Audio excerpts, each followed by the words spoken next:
Hello students. Today I am going to explain the second chapter of class 12 English from your textbook Flamingo. The name of the chapter Lost Spring Stories of Stolen Childhood. The writer is Anis Junk. Anis Junk is an Indian writer, journalist and columnist for newspapers in India and abroad. She belongs to an aristocratic family of poets. She was born in the year 1944 at Rourkela in Odisha. She spent her childhood in Hyderabad and then she went to USA to complete her higher education. In this story, she focuses on the life of children from deprived backgrounds. She analyzes the grinding poverty and traditions which torment the lives of innocent children and they are forced to lead a life of misery and want. Through this story, she also depicts that every child worker shares the same poverty, dirt, and exploitation everywhere. This chapter has two stories. The first story, Sometimes I Find a Rupee in the Garbage, tells the story of a rag picker whose name is Sahebi Alam. The author sees this boy every day morning when he visits the garbage dump near her house. There he searches for gold in the garbage. Dear students, here the writer uses the word gold ironically because though the garbage is full of useless thrown away things, the rag pickers searches the dump so minutely as if they will get something as precious as gold from it. One day the author asks Sahib why he does that work. Sahib replies that he has nothing else to do other than rag picking. The writer suggests him to go to school. He replies that there are no schools in the area where he lives. Then she asks him jokingly that if she opened a school, would he attend it? Sahib says that he would join the writer's school. After a few days, he runs up to her to ask whether her school is ready.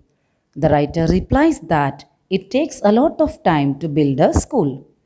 She felt ashamed of making a false promise because she had never intended to open a school. But Sahib was not hurt because he was surrounded by such false promises made by everyone around him. After a few months, once the writer asked him his name.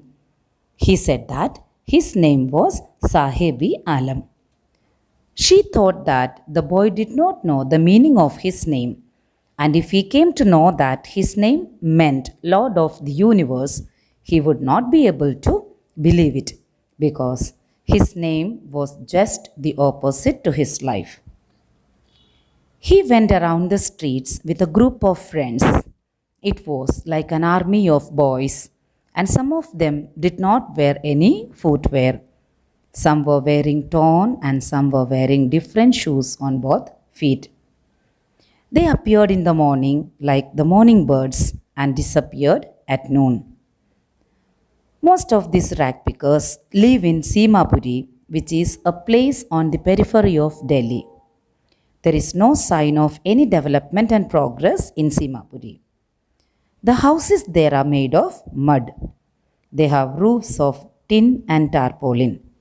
There is no sewage, drainage, or water supply there. More than 10,000 rag pickers have lived there for 30 years. They came to Simapuri from Bangladesh in 1971 when the storm had swept away their fields and homes in Dhaka. They have no identity or permits.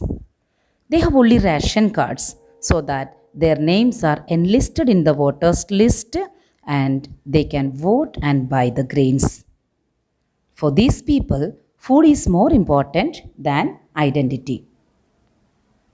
For elders, garbage is a means of survival, and for children, it is wrapped in wonder. Because sometimes a child can find a silver coin or any other valuables from this heap of garbage. They always hope for finding something more from this garbage. One day the writer sees Sahib standing outside the gate of a club. He was watching two men playing tennis there. Sahib is also wearing tennis shoes.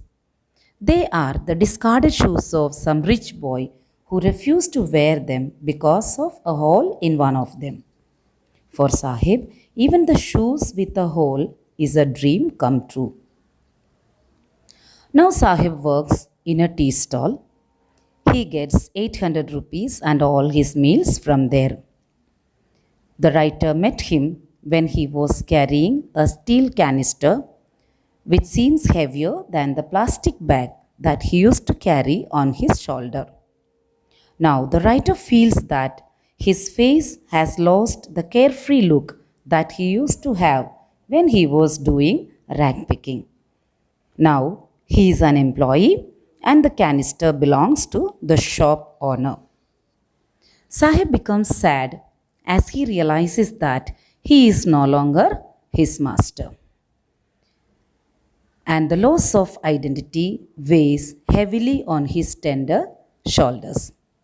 Thus, through this story, the writer Anis Jung propagates the education of children and the enforcement of strict laws against child labor by the government. Here, the author is analyzing the poor conditions and traditions that push these children to live a life of exploitation. They are also denied education and face hardships quite early in their lives.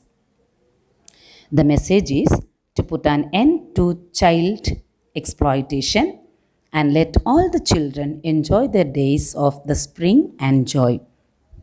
Thank you.